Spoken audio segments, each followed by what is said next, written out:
तो फिल्म की शुरुआत रेमोना के फार्म हाउस को दिखाते हुए होती है, जहां वो अपनी बेटी और बेटे के साथ रहती है।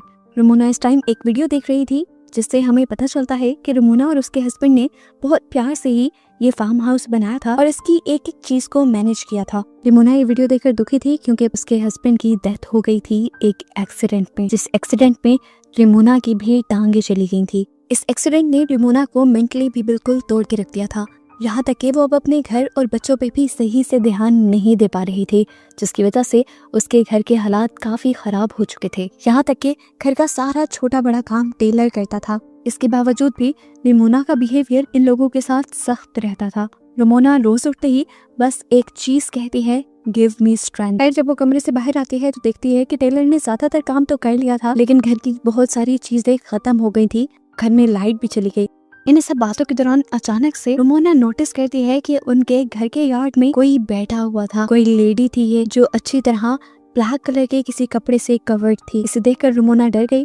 उसने अपने दोनों बच्चों को घर के अंदर रहने को कहा और खुद उससे पूछने के लिए गई कि वो यहाँ क्या कर रही है। वो इस लेडी को डराने के लिए ये भी कहती है कि अभी थोड़ी देर में मेरे हस्बैंड आने वाले हैं, अच्छा यही है कि तुम यहाँ से चली जाओ। लेकिन ये लेडी ये कहकर रेमोना को हैरान कर देती है कि तुम्हारे हस्बैंड मर चुके हैं, वो भी एक एक्सीडेंट में, और उसी एक्सीडेंट में तुम्हारी भी ये टांग गई थी। रेमोना को अब उससे डर लगने लगा। वो रेमोना से कहती है, रेमोना आज वो दिन आ गया है जिसके लिए तुम मुझे बुलाती थी, मैं आ गई हूँ। रेमोना जब उसकी बात नहीं समझ पाई तो उसने अपने खून से भरे हुए हाथ दिखा दिए। रेमोना अब तेजी से डर कर अपनी कार की तरफ बढ़ती है, ताकि वो अपनी कार को ऑन करके एटलीस्ट अपने फोन को चार्ज करे और यहाँ पर पुलिस बुला सके। लेकिन अब कार भी स्टार्ट नहीं हो रही थी। डरते हुए रेमोना घर के अंदर आ जाती है तो बच्चे उससे ब्लैक ड्रेस वाली लेडी के बारे में पूछने लगते हैं। वो बच्चों को कुछ भी बताने के बजाय उन्हें डांट कर चुप करवा देती है। बच्चों के सवाल जब खत्म नहीं होते तो रेमोना का गुस्सा एक हद से ज्यादा बढ़ जाता है। वो चीजों को तोड़ने लग जाती है और अपने बच्चों पर भी शाउट करती है, जिसके बाद खड़े होकर वो घर के सभी खिड़कियां दरवाजे लॉक कर देती है। इसके बाद जब वो बैठती है तो उसे अपने टांग के जख्म में दर्द फील होता है। वो देखती है कि वहाँ एक स्टिच निकला हुआ था। रेमोना नोटिस करती है कि वो औरत थोड़ा सा इनके घर के करीब हो गई है। ये देखते हुए वो सोचती है कि वो अपने डॉग चार्ली को घर के अंदर ले आए, लेकिन जब वो बाहर गई तो उसने देखा कि उनका डॉग भी वहाँ नहीं था। लेकिन ये बात उसने बच्चों को नहीं बताई। लेकिन अब इस डर ने उसके गुस्से को और भी ज्यादा भड़का दिया था। वो टेलर को भी एक और मर्तबा डांट देती है, यहाँ तक कि वो अपनी बेटी को थप्पड़ भी लगा देती है, क्योंकि वो बार बार आर उल्टा लिख रही थी। रेमोना को एकदम से अपनी गलती का एहसास भी हो जाता है। इतनी बड़ी गलती नहीं थी उसकी बेटी की जितनी उसने सजा दे दी, इसलिए उसने फौरन अपनी बेटी को गले लगा दिया। और जैसे ही उसने शीशे में देखा तो कुछ अजीब हुआ। उसके हाथ में एक चाकू है जो उसने जल्दी से अपनी बेटी के अंदर स्टैब कर दिया। एकदम से वो होश में आई और उसने देखा कि इस टाइम उसकी गोद में एक पिलो था, लेकिन उसने इस पिलो के अंदर चाकू स्टैब किया था। ये उसके पास किस टाइम में आया, उसे किसने पकड़ाया, कुछ याद नहीं। टेलर जब पीछे अपनी मॉम को देखता है तो और भी ज्यादा परेशान हो जाता है। वो जान गया था कि अब उसकी मॉम तो मेंटली स्टेबल नहीं है, तो इस मुश्किल से उसे निकलने के लिए खुद ही कोई रास्ता तलाश करना पड़ेगा। रेमोना अपनी बेटी को लेकर रूम में चली जाती है और वो चुपके से घर से बाहर निकल जाता है। वो गाड़ी के जरिए अपने साथ वाले फार्म हाउस में जाकर वहाँ से मदद लाना चाहता था, लेकिन कार तो पहले भी नहीं चली थी। कुछ देर में रेमोना भी उसे ढूंढते हुए यहाँ पर आ जाती है और उस पर बहुत ज्यादा गुस्सा होती है। तेजी से वो उसे घर के अंदर भी ले आई थी, लेकिन अब टेलर को भी गुस्सा आ गया था, क्योंकि वो जान गया था कि उनका डॉग चार्ली बाहर नहीं है और रेमोना कुछ उनसे छुपा रही है। टेलर अब अपनी मॉम से कहता है, आपसे कुछ नहीं होगा, मैं ही इसे हैंडल करूंगा। ये कहकर वो गुस्से में एक रूम में चला गया जहाँ पर उसके डैड की चीजें थी और यहाँ पर उसने एक गन उठा ली। रेमोना उससे आकर लड़ने लगी, ये क्या कर रही हो तुम, उसे वापिस रखो।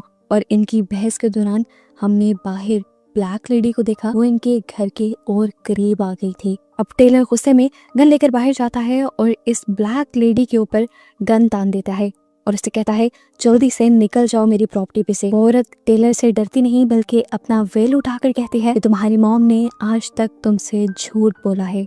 उसने यहाँ पे एक बहुत ही हैरान कर देने वाली हकीकत टेलर को बताई और उससे कहा कि ये बात जाकर अपनी मॉम से पूछो। टेलर गुस्से में भड़का हुआ अंदर आया और उसने रेमोना से पूछा, मेरी डैड की मौत कैसे हुई थी। रेमोना उसके इस अंदाज से डर गई और उसे कहानी सुनाना शुरू की। उस रात ही जब वो और डेविड दोनों एक फैंसी रेस्टोरेंट में गए थे, लेकिन यहाँ पर रेमोना खुश नहीं थी। उसे फार्म हाउस में रहने का बिल्कुल मजा नहीं आ रहा था, क्योंकि यहाँ पर बहुत सारे काम करने पड़ते थे। हालांकि यहाँ पर भी डेविड उसी की ख्वाहिश पर शिफ्ट हुआ था। सिटी की 9 to 4 वाली जॉब और उसके बाद घर की लाइफ उसे बोर लगती थी। अब जब सब यहाँ पे आ गए थे, सब यहाँ सेटल हो गए थे, खुश थे, तो एक रुमोना ही नाखुश थी। अब वो यहाँ से भी कहीं और शिफ्ट करना चाहती थी, लेकिन डेविड साफ मना कर देता है क्योंकि इतनी जल्दी शिफ्टिंग और सबका सेटल होना पॉसिबल ही नहीं। इनकी अच्छी खासी बहस होती है और ये लोग इसके बाद होटल से निकल जाते हैं।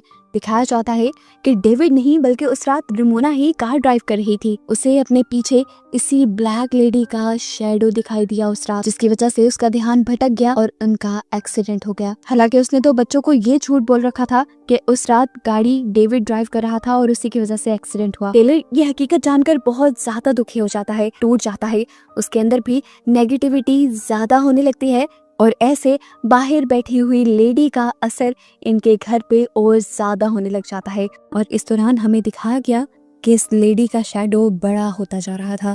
इस औरत के शैडो से बचने के लिए ये सब लोग एटिक में चले जाते हैं, लेकिन एटिक में भी वो ब्लैक लेडी अपने शैडो के जरिए रुमोना की छोटी बेटी को अपनी तरफ खींच लेती है। ये लोग उसे पकड़ते भी हैं, लेकिन वो लड़की तेजी से खींची जा रही थी। तब टेलर जल्दी से जाकर उस विंडो को ही ढक देता है, जिसके जरिए वो ब्लैक लेडी रुमोना की बेटी को कंट्रोल कर रही थी। और विंडो को कवर करने के बाद उसकी बहन छूट जाती है, लेकिन इसके बाद भी वो एंटिटी खामोश नहीं बैठी थी। वो इनके घर की लाइट्स फ्लिकर करके इनके घर की चीजों को गिराकर इन्हें डराती है और फिर रुमोना पर हावी हो जाती है, उसे पोसेस कर लेती है। हावी होते हुए ऐसा सीन दिखाया जाता है जैसे रुमोना और ये एंटिटी एक साथ मिल गए हैं। वो एंटिटी अब रुमोना की बेटी को गले लगाती है और वो भी गायब हो जाती है। टेलर अपनी आंखों से देखता रहा और कंफ्यूज हो गया। वो अकेला ही यहाँ खड़ा रह गया था। उसकी मॉम और बहन को इस एंटिटी ने एकदम से गायब कर दिया था। तभी अचानक पीछे से रुमोना अपना लाइटर लिया है यहाँ पर। अब रुमोना और टेलर दोनों मिलकर रुमोना की बेटी को ढूंढने लग जाते हैं और ऐसा करते हुए रुमोना एक ऐसे कमरे में चली जाती है जो कमरा उसे उसका पास्ट दिखा रहा था, जिसमें उसे डेविड भी नजर आया।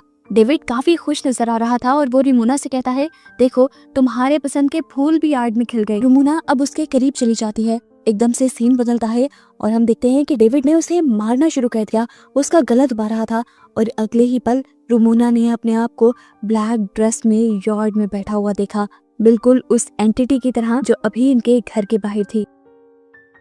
इस टाइम उसके सामने रुमोना का दूसरा वर्जन आया। ये वो सीन बन गया जब रुमोना पहली मर्तबा इस ब्लैक ड्रेस वाली लेडी से बात करने के लिए आई थी। यहाँ इस सीन में ब्लैक ड्रेस में बैठी हुई रुमोना अपने मुंह से वो ब्लैक कपड़ा, ब्लैक वेल हटाने लगती है और उसके सामने वाली रुमोना अजीब से तरीके से कहती है, वो दिन आ गया जिसका तुम्हें इंतजार था। सीन अब यहाँ से कट होता है और रुमोना दोबारा अपने आप को एटिक में देखती है जहाँ उसके दोनों बच्चे मौजूद थे। ये लोग वापस नीचे उतरते हैं तो उसके सामने वो ब्लैक ड्रेस वाली लेडी आ जाती है, जिसे देखकर रुमोना डर जाती है और उसके ऊपर गन तान देते हैं। तो ये लेडी कहती है, मैं खुद से यहाँ नहीं आई, तुमने मुझे बुलाया है। हर सुबह तुम उठ के कहती थी, गिव मी द स्ट्रेंथ। तुम अपने आप को अपनी जिंदगी को खत्म करने के लिए ताकत मांगती थी और अब मैं तुम्हारे पास आ गई हूँ। यहाँ पर रुमोना अब इस लेडी के साथ अकेली रह जाती है। लेडी अब रुमोना को भड़काती है अपने आप को खत्म करने के लिए। वो उसकी गर्दन के ठीक नीचे बंदूक रख देती है और उसे चलाने को फोर्स करने लग जाती है। और अगले सीन में हम रुमोना को सही सलामत उसी रूम से बाहर निकलता हुआ देखते हैं। बच्चे पूछते हैं कि वो औरत कहाँ गई। तो रुमोना कहती है कि अब वो औरत यहाँ पर नहीं आएगी, मैंने उसे भगा दिया है और मैंने अपने अंदर इतनी हिम्मत पैदा कर भी ली है कि अगर वो अगली मर्तबा यहाँ आ भी गई तो मैं उससे लड़ पाऊंगी। ये लोग अब दोबारा घर के अंदर जाने के लिए बढ़ जाते हैं और इसी टाइम पे इनके घर की लाइट भी आ जाती है और इनका गुमा हुआ डॉग भी वापस आ जाता है। घर के अंदर जाने पर हमें एक पेंटिंग दिखाई जाती है जो रुमोना ने खुद पेंट की थी और इसी के अंदर वो डार्क लेडी भी थी जिसे हम पूरी मूवी में देखते आए हैं। असल में वो डार्क लेडी रुमोना के डार्क थॉट्स थे, उसकी गलत सोचें थी। उसने अपने अंदर की नेगेटिविटी को इतना बढ़ा लिया था कि उसकी नेगेटिविटी ने एक फिजिकल शक्ल ले ली, एक एंटिटी के रूप में उसके और उसकी फैमिली के सामने आ गई। आखिर में जब रुमोना उस कमरे से बाहर निकली तो असल में वो अपनी गलत सोचों से, अपनी नेगेटिविटी से बाहर निकल आई थी, जिसकी वजह से वो एंटिटी भी खत्म हो गई और ये लोग भी सेटल हो गए। और बस इन्हीं को दिखाते हुए ये कहानी यहाँ खत्म हो जाती है।